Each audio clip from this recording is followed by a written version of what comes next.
দেখতে যেমনই হোক না কেন খেতে কিন্তু ভীষণ মজা। কিছু টিপস ফলো করলে কিন্তু এই সাদা মাংসটা খেতে খুবই ভালো লাগে। অনেকেই ভয় পায় রান্না করতে, আর খেতেও ভয় পায় যে কেমন না কেমন লাগবে। তো যাই হোক, আজকে আমি একদম পারফেক্ট রেসিপিটি শেয়ার করছি। এখানে কাঁচামরিচ, পেঁয়াজ, রসুন আর আদা নিয়েছি। আর সব মশলাগুলো আমি একদম সাথে সাথেই বেটে তারপরে ব্যবহার করব। এখানে গরম মশলা নিয়েছি, এলাচ, দারচিনি, লবঙ্গ, তারপরে জয়ত্রী, 2টা বড় এলাচ নিয়েছি, তেজপাতা নিয়েছি, গোলমরিচ নিয়েছি। তো আস্ত মশলাগুলো আস্তই থাকবে।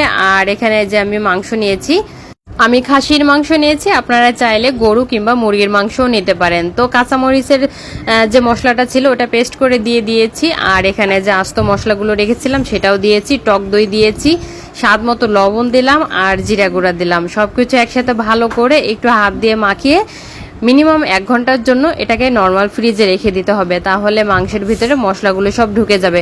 আর মশলাগুলো যেহেতু আমি এক্ষুনি ব্লেন্ড করে দিয়েছি, এতে কিন্তু অনেক সুন্দর একটা ফ্লেভারও পাওয়া যায়।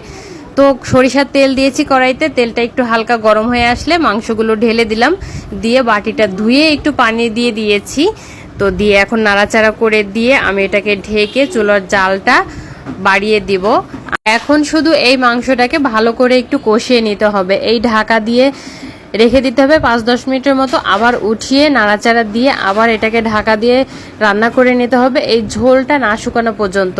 আর যেহেতু খাসির মাংস নিয়েছি, এটাকে কিন্তু একটু ভালোভাবে কষিয়ে নিতে হবে। আমি এখানে একটু আলু ব্যবহার করছি, আপনারা চাইলে কিন্তু আলুটা নাও দিতে পারেন। যেহেতু বাচ্চারা আছে আলু পছন্দ করে, তো আলুটা দিয়েও ভালো করে একটু কষিয়ে নিব।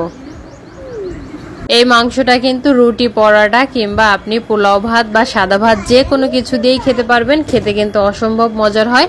আমি রান্না করার সময় একটু ভয় ভয়ে ছিলাম, তো যাই হোক রান্নার পরে খেয়ে কিন্তু খুবই ভালো লেগেছে। মাংসটা খুব ভালোভাবে কষানোর পর এখানে ঝোলের পানি দিয়ে দিলাম। ঝোলের পানি দিয়ে এটাকে ঢাকা দিয়ে রান্না করে নিতে হবে পছন্দ মতো। ঝোল যতক্ষণ না আসে ঠিক ততক্ষণ। তো লাস্ট পর্যায়ে আমি এখানে কয়েকটা কাঁচামরিচ আর 1 চা চামচের মতো ঘি দিয়ে ভালো করে নেড়ে চেড়ে ঢেকে দিয়েছিলাম 5 মিনিটের মতো। তারপর আমি এখানে পরিবেশন করে দিচ্ছি। আপনারা চাইলে কিন্তু একটু ঝোল রাখতে পারেন, আর আমি এখানে ঝোল রাখিনি, আমি যেহেতু রুটি দিয়ে খাবো তো একটু মাখো মাখো রেখেছি। তো রেসিপিটি ভালো লাগলে অবশ্যই লাইক, শেয়ার ও কমেন্ট করতে ভুলবেন না। আজকের মতো এখানে বিদায় নিচ্ছি। সবাই ভালো থাকবেন আর আমাদের জন্য দোয়া রাখবেন। আল্লাহ হাফেজ।